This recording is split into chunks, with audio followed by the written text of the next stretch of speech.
ela pode sim vir a ter este transtorno, né? É uma das condições. E ela é que me traz este relato, né?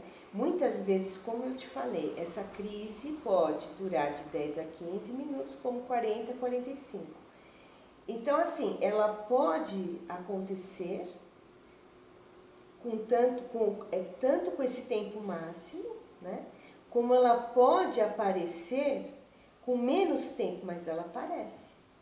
E o motivo pode ser esse também, quer dizer assim, veja bem o que eu quero deixar bem claro. Lógico, você disse, quando a pessoa se separa. Mas, na verdade, o que a gente tem que investigar é quando a crença dessa pessoa rompe. Quando a crença dessa pessoa rompe, né? Por exemplo, nós podemos ter outros fundamentos, né? Por exemplo, a pessoa, né, crê que nunca vai falir, né? E subitamente, durante a sua existência, aconteceu este fenômeno também, né? E ela vai lá, ela tem essa crença, e isto acontece.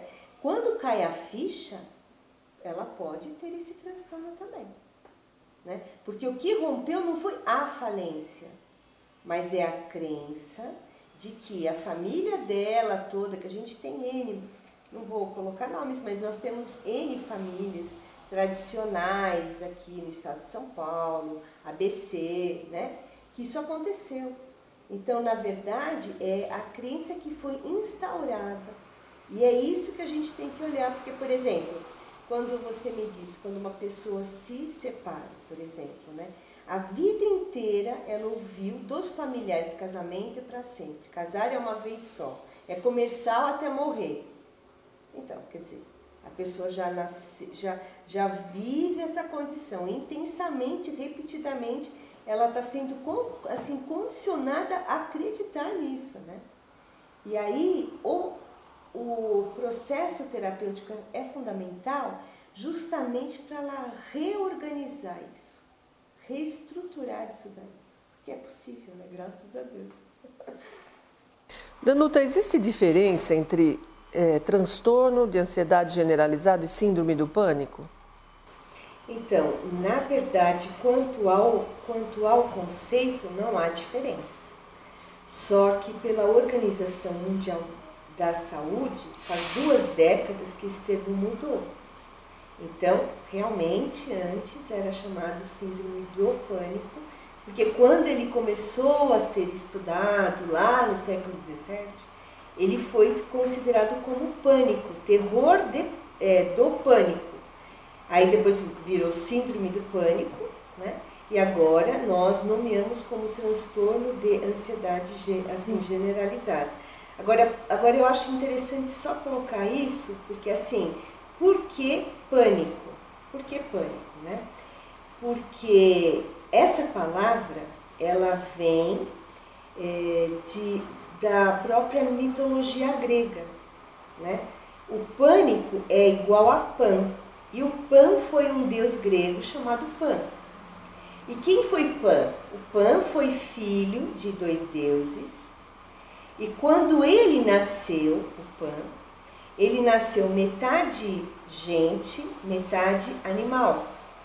E ao ter nascido desta maneira, os pais o rejeitaram e o abandonaram nas montanhas, lá nas montanhas que chama Arcádia, na região da Grécia.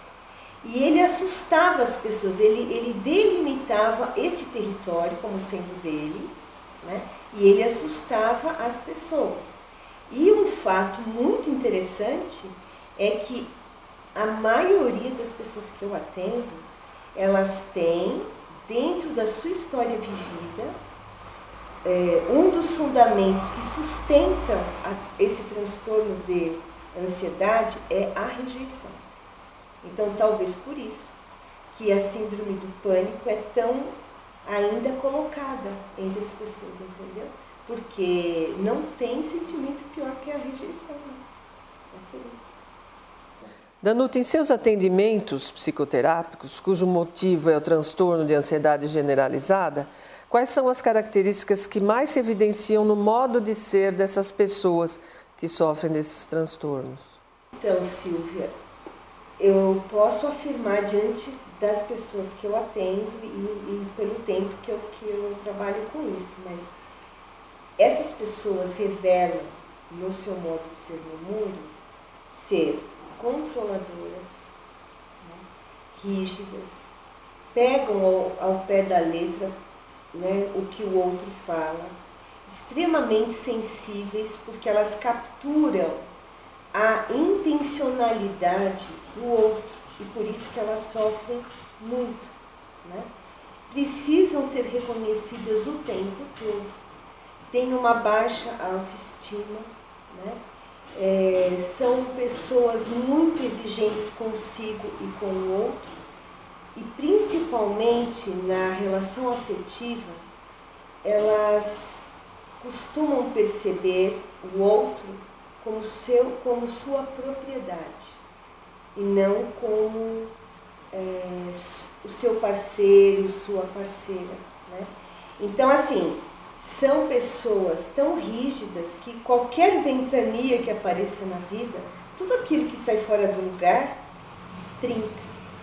E é por isso que elas têm isso.